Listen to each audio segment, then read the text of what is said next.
मुगल शासक हुमायूं का मकबरा भारत के दिल्ली शहर में स्थित है। इसे मकबरा हुमायूं और तुर्किश हुमायूं कबरी भी कहते हैं। यह Persian architect Mirach Mirza Ghiyas द्वारा डिजाइन किया गया था, जिसे बेगा बेगम द्वारा चुना गया था।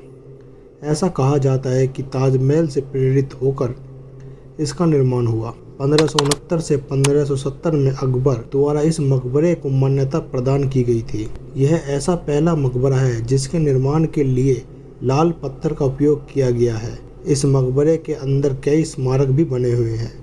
दक्षिणी द्वार में प्रवेश करते ही हमें स्मारक दिखाई देते हैं।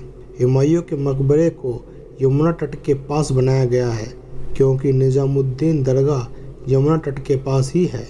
हुमायूं मकबरे के पास सूफी संत निजामुद्दीन औलिया की कब्र भी बनी हुई है। हुमायूं के मकबरे के पास बतासे वाला मकबरा भी है। हुमायूं की मृत्यु 27 जनवरी 1556 को हुई थी।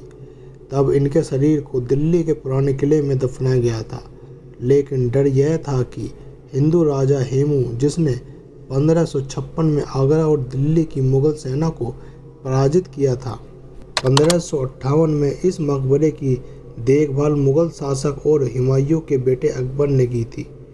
इस तरह कार्य चलता रहा और बाद में 1571 में अकबर इसे पुनः देखने गए थे। तब यह लगभग बन चुका था। हुमायूं की मृत्यु के 9 साल बाद 1565 में मकबरे का कार्य शुरू हुआ था और 1572 को समाप्त हुआ। 1556 में हुमायूं की मृत्यु के पश्चात बेगा बेगम को अत्यंत दुख हुआ था और उन्होंने इस मकबरे को बनाने की ठानी थी।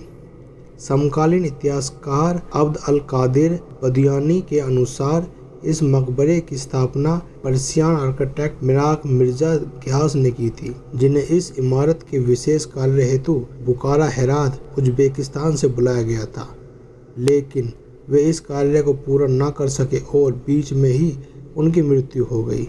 तब यह कार्य उनके बेटे सैयद मोहम्मद इब्न मिराक ज़ियाउद्दीन को दे दिया था, जो उन्होंने पूरा किया। तब यह मकबरा 1572 में बनकर तैयार हुआ।